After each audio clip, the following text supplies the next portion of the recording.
Bonjour, hello, buongiorno. Allora, the title of today's thumbnail is straight to the point.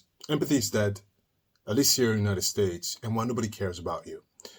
Let me give you a quick sentence that's going to summarize what we're going to talk about today, and then I'm going to deconstruct this systematically through segments. Long story short, everybody is tired of caring. Everybody is exhausted from giving a damn. And so what we're seeing right now is accumulation of a large sigh. Now, before we go deeper into the video, I have to give you the YouTube spiel. It's very important. So before we start, of course, consider dropping me a like, subscribe if you haven't done so. If you wanted to do more, you have options in the description below. Pick the one that fits you all as best. As always, especially if you are seeing me for the first time, my name is Alistair Nzekio. I'm just an average guy with an opinion. This is just my point of view. Take your Sue sticks out of your arses and stick it up your face. Let's get started.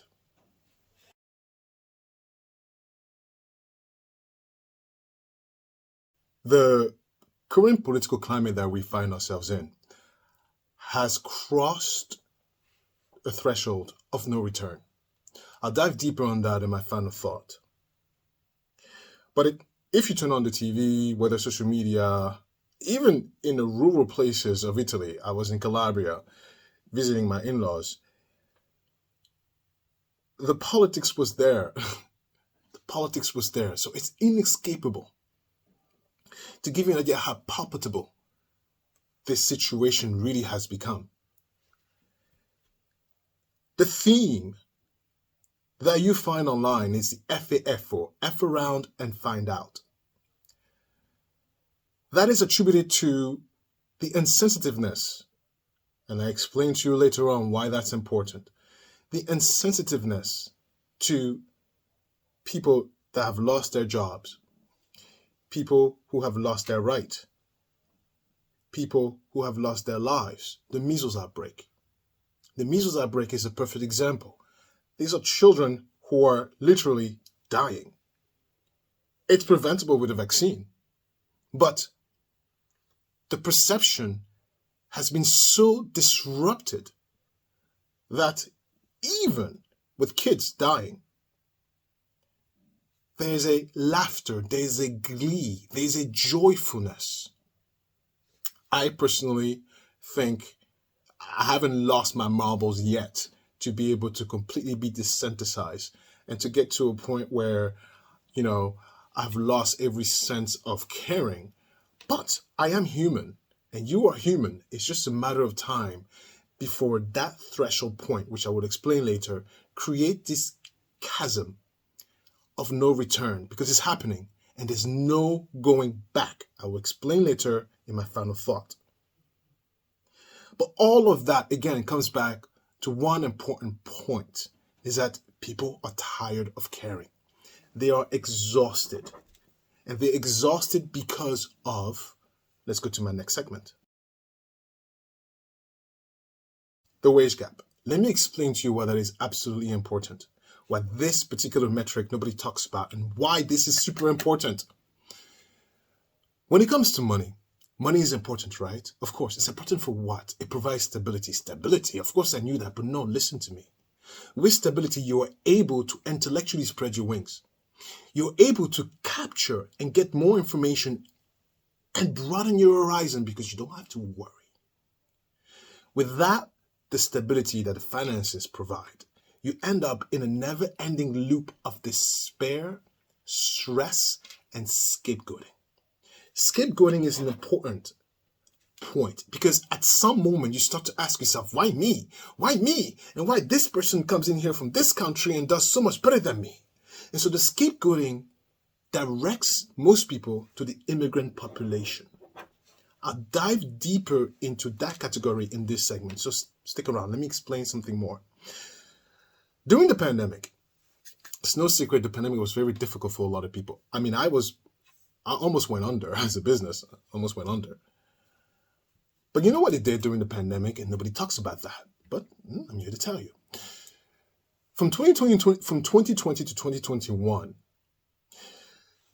If you're a member of the 95 percentile, that means that's you, okay? You've lost wage power, purchasing power, and negotiating power with your employer. You've lost it. You've lost it. You lost it. You're never going to get it back. Never going to get it back. So what that means is that in comparison, because money is a resource and most resources follow the law, not that law, the law of thermodynamics, right? So most resources, it's pseudo true, but not really, but it moves, it shifts, it doesn't get destroyed, so to speak, right? Another group, the top 5%, the top 5% gain 10%. They made 10%. And the top 1% gain about 20%, 100% more than the top 5%. Now, maybe to the average person, you might be like, oh, it's just a 20, 2, 0, and 1, 0 is not a big deal. I'm telling you right now, it is an enormous amount of wealth. Huge amount of wealth. The stock market they talk about, that gain the stock market did, if you remember, if you are one of the 95 percentile, that you're not in it. You didn't see it. Sorry. Most likely, you were not part of this growth. The top 5% and above were. And this growth, that shift of resources, is never going to go back down. It's never going to go back down. Now, why is that important, especially in the situation we're in right now, in relation to the immigrant population? Because at some moment you start to ask yourself, like, why is this happening to me? It must be that new family that moved down the block. Look at them in their new car. They just got in here. Oh my God. Oh my God. Oh my God. That could have been me. They don't seem to be struggling. What is happening? Well, let me educate you guys. For those who don't know. When it comes to immigrants, when immigrants come in here, they usually don't change the laws and regulations. So whatever is in place has always been in place.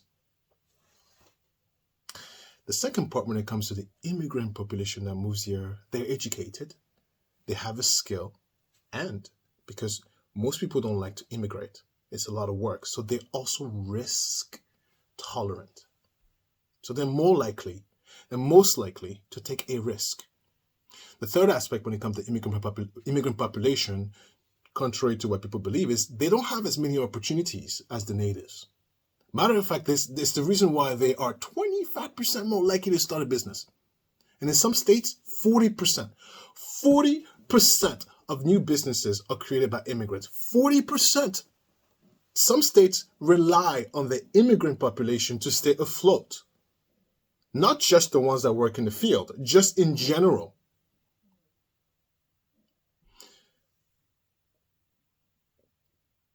Out of those metrics, because starting business is extremely difficult. Because they are driven, they have a lot more to lose. They're about 15% more likely to succeed in business. And 10% more likely to retain their business. It's unbelievably amazing metrics. It has nothing to do with the fact that your wages are being eroded by your government. Because they have to survive and they're doing the best they can. Now, the argument you might hear, and hold on, because this is going to tie into why empathy is dead. The argument you might hear is that, well, you have all these illegals that come in here and then the government gives them housing and houses them. So I'm going to direct you to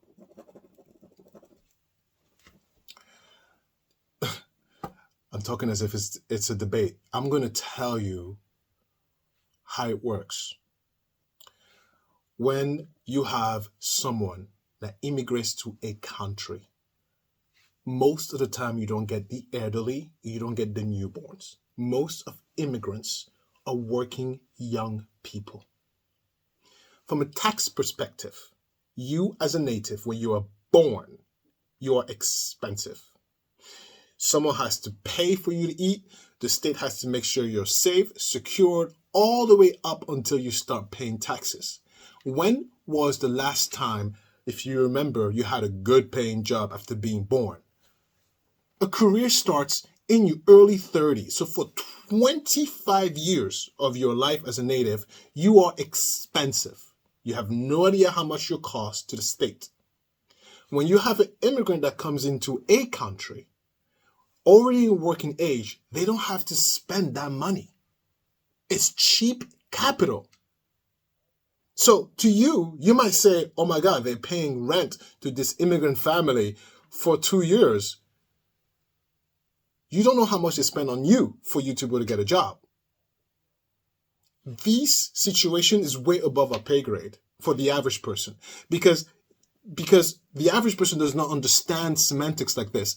But that's how it works. The number one best capital, the number one resources in this planet is human capital.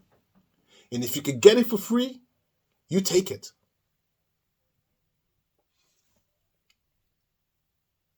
Sorry to shatter your bubble. Immigrants is not the reason why you are struggling. Immigrants is not the reason why your rent is going up. Immigrants is not the reason why you can't get a job. Immigrants is not the reason why you're having issues. You're just not electing your officials correctly. And then how does that tie up to the fact that people are tired?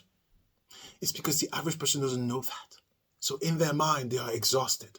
And so when they see an immigrant struggling or being abused or being mistreated, they say, yeah, do it so I can get a couple $5 an hour. Because they don't know.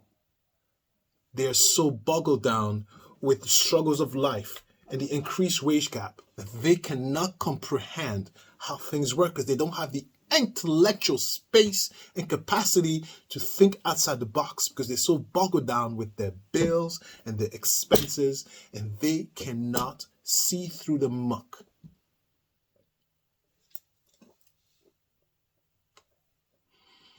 One last point before I move on to the next segment here. And I want to talk about, again, some real numbers when it comes to the wage gap. One of them is the top 5%. To be top 5% in the United States right now, and these are grosso modo numbers. These are numbers that's just grosso modo means roughly, right? $336,000 a year. If you make $336,000 a year, you are top 5% of the United States of America. And in some states, that's not even enough to buy a home. To give you an idea, then to be top 1%, you have to be making $819,000 a year. That gap is too huge. You will never close that gap. That gap is unclosable and it will forever get bigger. Now, how does all of that tie in to why empathy is dead? And why people are tired of caring? They're just exhausted. It's because for a very long time, people have been saying, I am struggling. I'm having difficulty even having a little extra so I can just stare at the ceiling, drink some coffee, and dream. I'm having a hard time treating myself for medication. I'm having a hard time going back to work and having a family. I'm having a hard time raising my kids. I'm having a difficult time being happy. And they've cried out loud to their elected officials multiple times, I am struggling. Help me. No one listened. No one listened. There has been some pseudo attempt, but no one really listened. With this suppression of wages, economic power is a powerful power. If you have no money, if you're not in a position of financial security, you don't have any power. Can you afford to hire a lawyer to fight your non-compete? No. Can you afford to hire a lawyer to fight off a discrimination case? No. If you don't have financial power, you don't have power to defend yourself. And it packs on, it piles on, it tacks on, it piles on. So you cannot talk about not being able to function without talking about money. I mean, look at the measles outbreak that's going on. People are laughing at that. These are children who are being killed. But something that's easily fixed with a vaccine. They're calling for the parents to be charged. They were like, ha ha ha ha ha, you should have known better. Sorry kids, your parents didn't love you enough to vaccinate you. But what people don't understand is that their perception of reality is distorted. They have been so suppressed that they've bought and fed into a lie. And I'm saying this to you as someone who is not, I am not suppressible, but I'm also human. I'm human. It's just a matter of time before maybe people like me will fall into this loop, because it's looking very crazy out now. Very crazy right now. The stock market fluctuation. 95% of Americans are not in the stock market. They don't even know what that means. Oh, the market crashed, the market went down. All right. People who are in the market right now, the top 5%, they are sweating bullets because the market fluctuation is a problem for them. That's their money that they've made during the pandemic that's being washed away. The top 1% don't have that issue.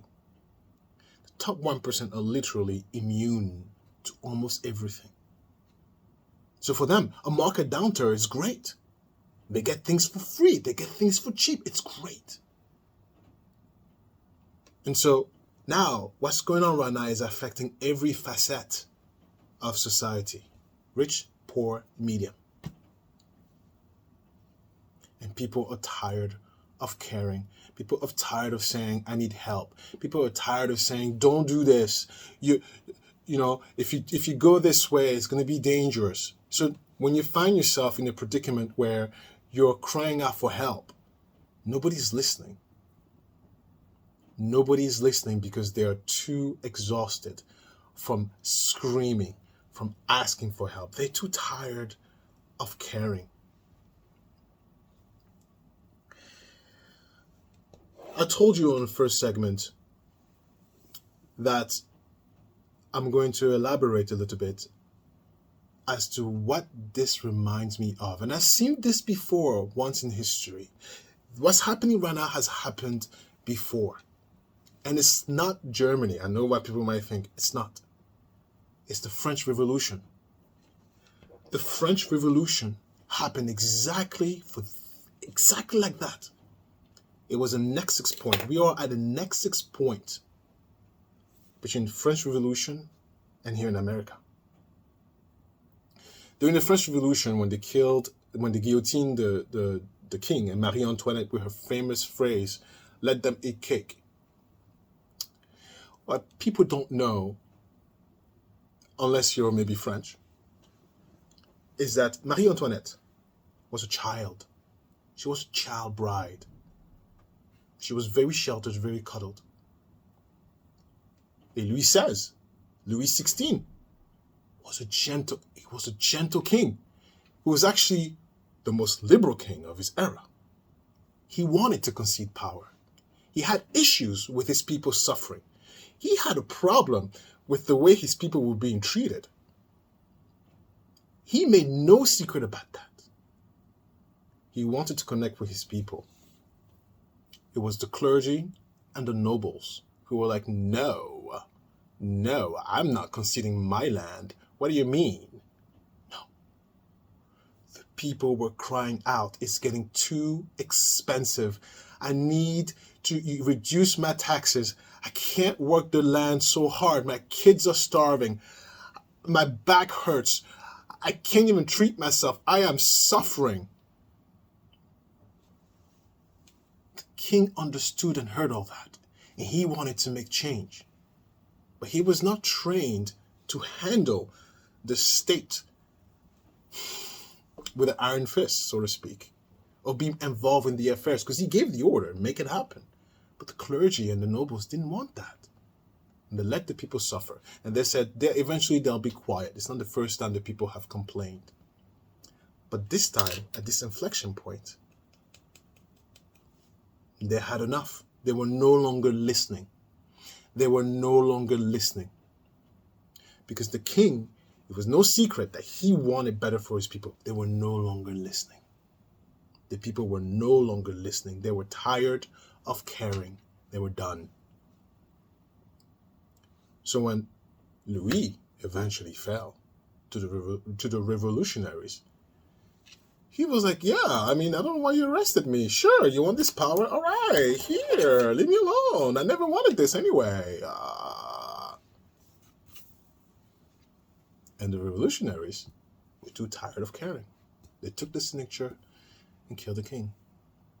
Now, to justify why they had to kill the queen, she was a young bride, they came up with the fable and the story. Oh, her people were knocking at the door and they said they were hungry, and she said, let them eat cake. Because at the time, cake was more nutritious than bread.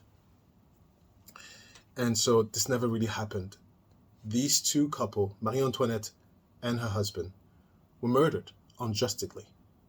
Because at a time of this particular nexus point, the people were too tired to care. There was no longer empathy. It was nothing but apathy. And so, really, my last sentence here, where I'll let you go and then we'll go to my last talk. My last sentence here is that as a realist,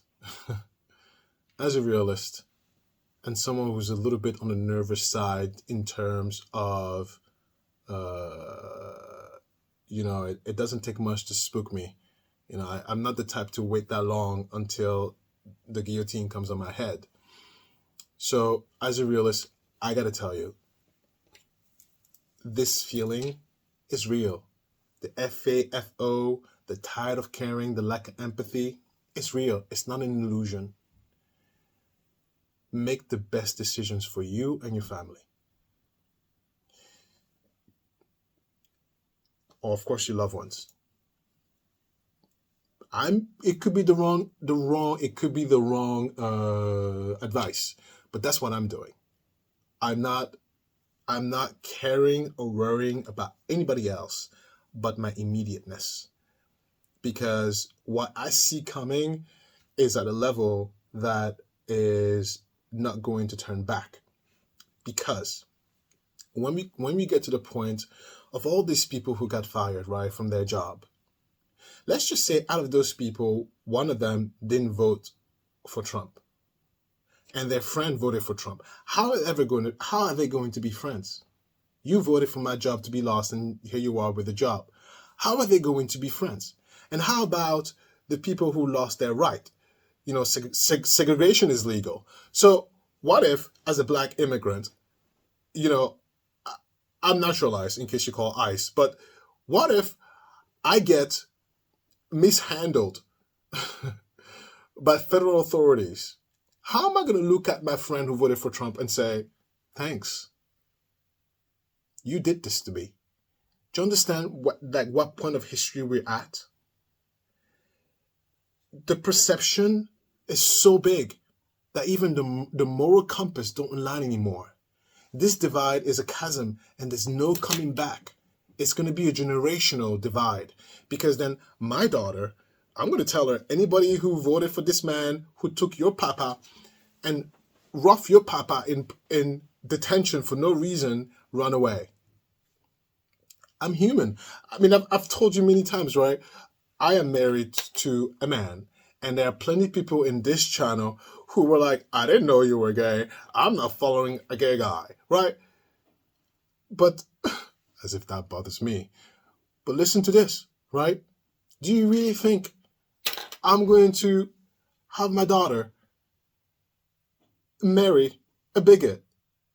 Do you really think my kid is going to be involved romantically or long-term or any way, shape, or form with an ideology that does not respect her father and her papa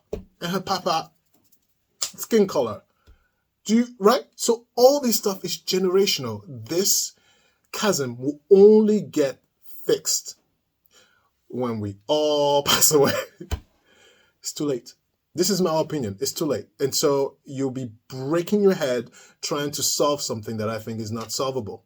Do the best decision you can for yourself and your family, and just be smarter for the future as you navigate these new times. And I would say, if you have the means, secure a second citizenship. That's just me. That's just me, you know. But that's where we're at. Let's go to my let's talk. I'm sweating, trying to say the right words without offending anybody. But you know, there's always someone that's offended. There's always someone that, if I had lived my life with regards to people who were offended, I wouldn't be here. Okay, welcome to my let's talk, where I take off my jacket sometime and I make myself more comfortable and talk to you a little bit more. It's wild. We have people tired of caring. The measles is spreading, but you know it's only killing people who are not vaccinated. And so you have people who are like the people who are vaccinated who are like, well, I don't care. I'm like, no, well, you know, I get what they're saying, and this is the crazy part is that I understand what they are saying. Even the Arab community, who were like, you know, we don't like Kamala situation, and now they're like, oh crap, Trump is worse. He had a Muslim ban. Are you serious? He had the Muslim ban.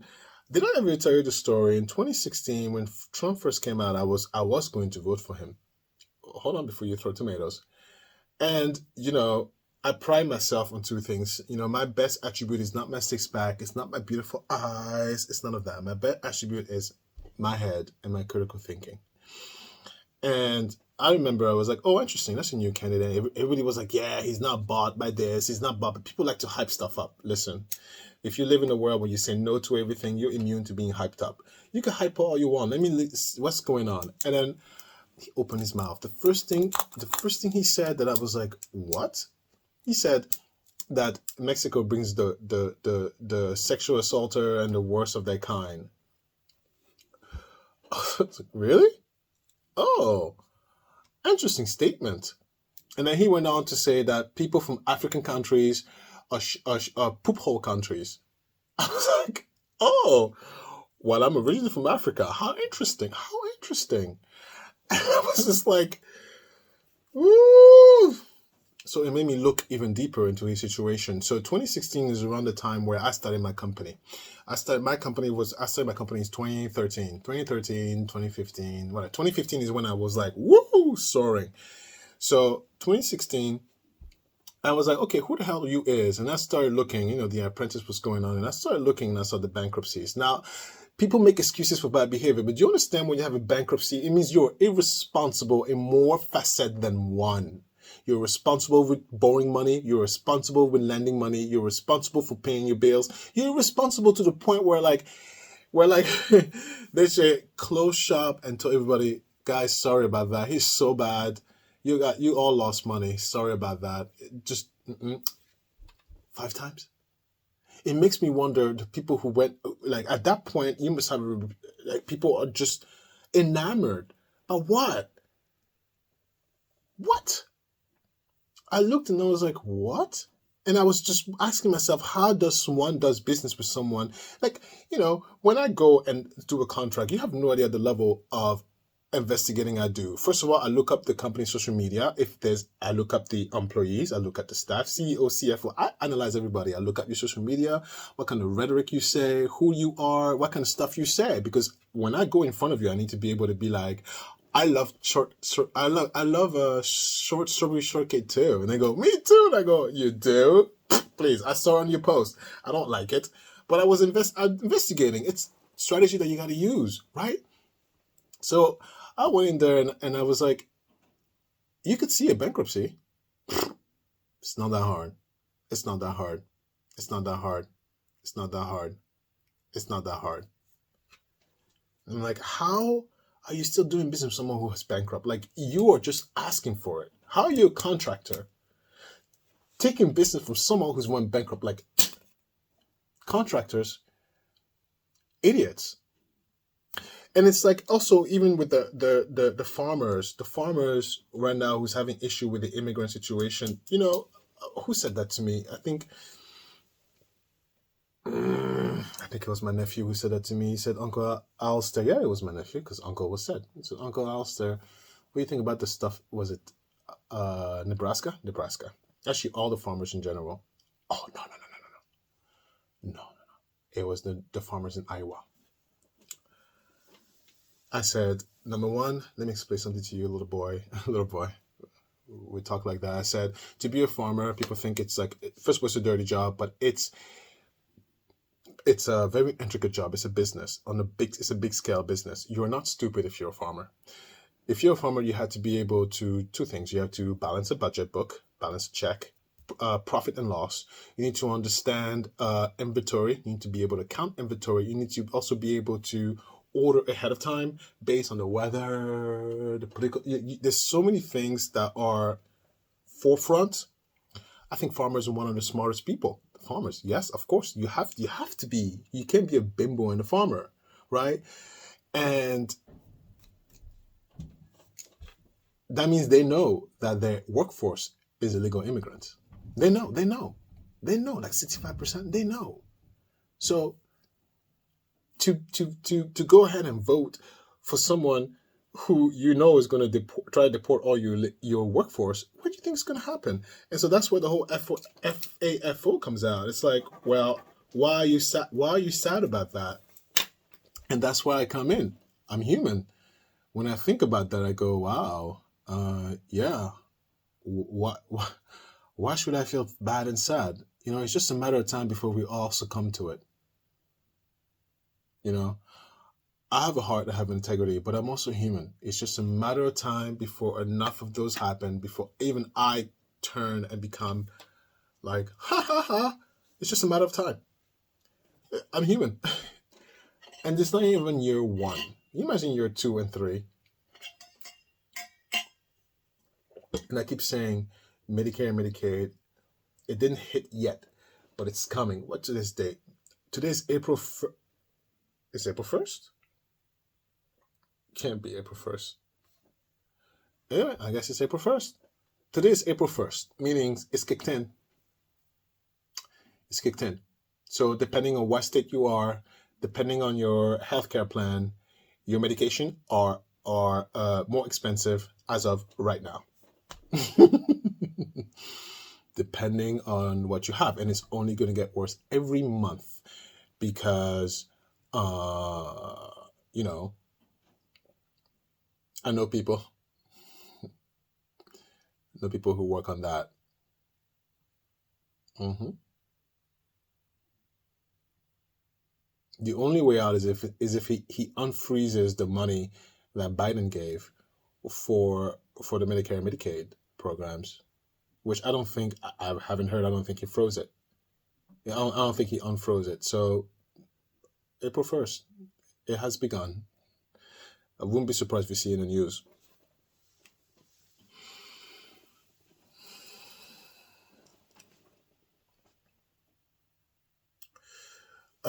I saw your message about. I saw the last video I posted, and it's it's uh it's very difficult to focus on the criminals because right now, I'm not even kidding. Right now, the majority of our brain cells in this household is to secure what we need to secure.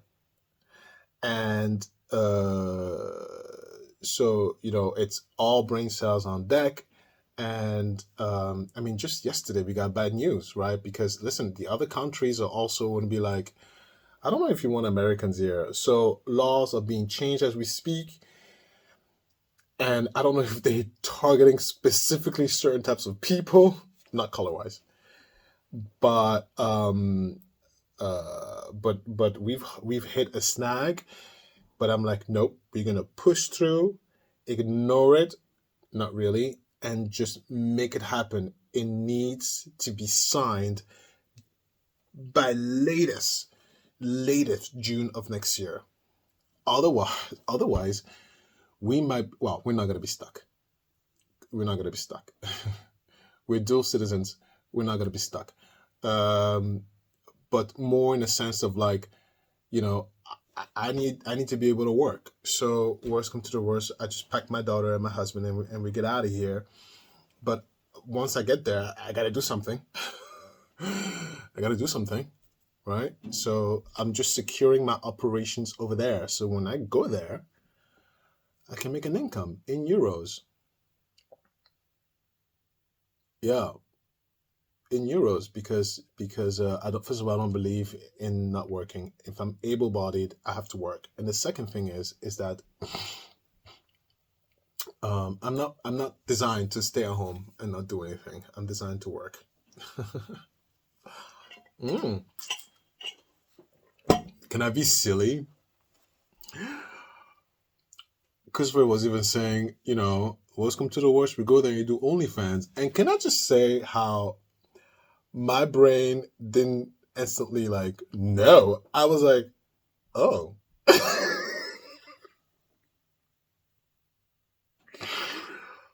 I was just like, oh, well, I have nice feet. I have very nice feet. I have nice feet. Muscles in a six pack. Ooh. I just keep the face out of it so my work people don't know it's me. And I can just point. And I was like, what? Yeah. Yeah, I mean, like I was like, oh, wait a minute, you gave me good ideas. He was like, no, no, don't do it. But then, at some point we were both like, well, what if I don't show my face and it's not at home, so our friends and family don't know? And then he was like, oh, it's terrible.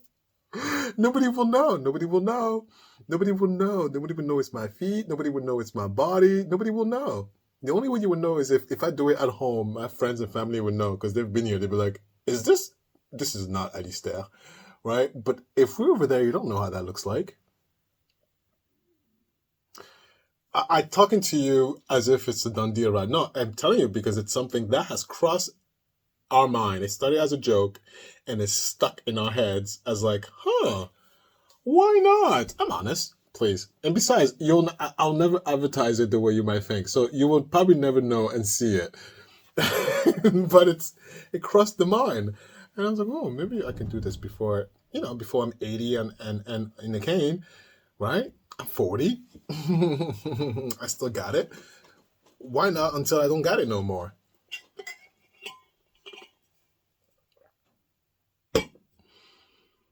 Terrible. OnlyFans.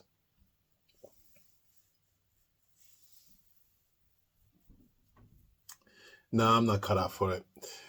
First of all, I'll be like this. I'm tired. Get away from me. And people expect way too much. I have to post every day.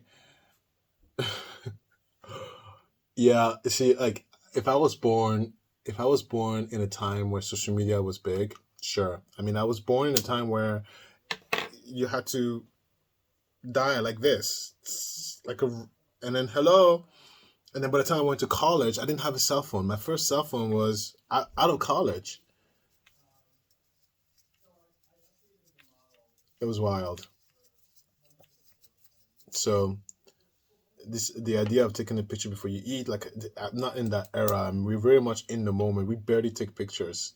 I mean, we take them now with a kid, but we always like in the moment, And anyway, time. Or I do have to go and start my day. Woo! I hope this will be not inflammatory, but you know what? You can't say anything without inflammatory someone these days. Do you know what I mean?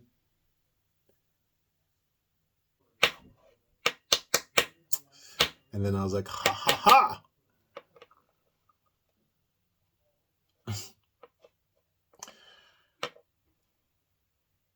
Oh God. Anyway, thank you so much for watching. I'll see you next time.